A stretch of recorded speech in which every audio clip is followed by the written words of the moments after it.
وقف امینڈمنٹ بل کی منظوری کے بعد چنئی، کولکتہ اور احمد آباد میں احتجاجی مظاہرے۔ پارلیمنٹ سے وقف ترمیم بل کی منظوری کے بعد جمعے کو ہندوستان کے مختلف حصوں خاص طور پر چنئی، کولکتہ اور احمد آباد میں ہزاروں افراد نے سڑکوں پر نکل کر پروٹیسٹ درج کیا۔ نماز جمعہ کے بعد منعقد ہونے والے ان مظاہروں میں مسلم برادری نے بڑی تعداد میں شرکت کی۔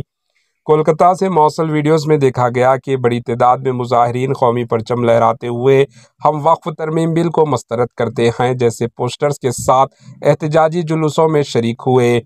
ان مظاہروں کا اہتمام جوائنٹ فورم فار وقف پروٹیکشن کے تحت کیا گیا۔ ریاست گجرات کے احمد آباد میں احتجاج کا ماحول خاص کشیدہ دیکھا گیا۔ ایک ویڈیو میں پولیس عہدیدار بزرگ مظاہرین کو سڑک سے زبردستی ہٹانے کی کوشش کرتے نظر آئے، جس سے جذبات مزید بھڑک اٹھے۔ دوسری جانب ریاست تمل ناڈو کے چنئی میں مشہور تمل ایکٹر اور سیاستدان تلاپتی وجے کی پارٹی ٹی وی کے کی جانب سے ریاست تمل ناڈو گیر مظاہروں کا اعلان کیا گیا تھا۔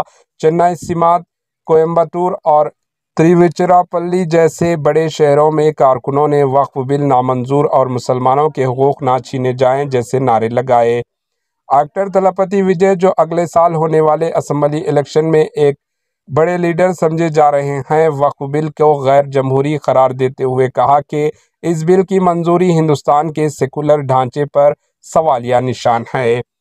مغربی بنگال کی چیف منسٹر ممتا بنرجی نے وقف بل کو لے کر مرکز کی بی جے پی حکومت پر شدید تنقید کرتے ہوئے کہا کہ وہ ریاست کے مسلمانوں کی زمینیں چھیننے نہیں دیں گی۔ ممتا بنرجی نے بی جے پی پر ہندوستان کو تقسیم کرنے کا الزام لگایا، جو کانگریس بھی لگا چکی ہے، اور کہا کہ جیسے ہی سینٹر میں غیر بی جے پی حکومت بنے گی، یہ بل منسوخ کینسل کر دیا جائے گا۔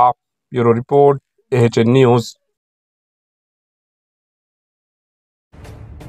AHN نیوز کے یوٹیوب چینل کو سبسکرائب کریں اور بیل آئیکن کو دبانا نہ بھولیں تاکہ آپ کو ہر نئی آنے والی ویڈیو کا نوٹیفیکیشن بر وقت مل سکے۔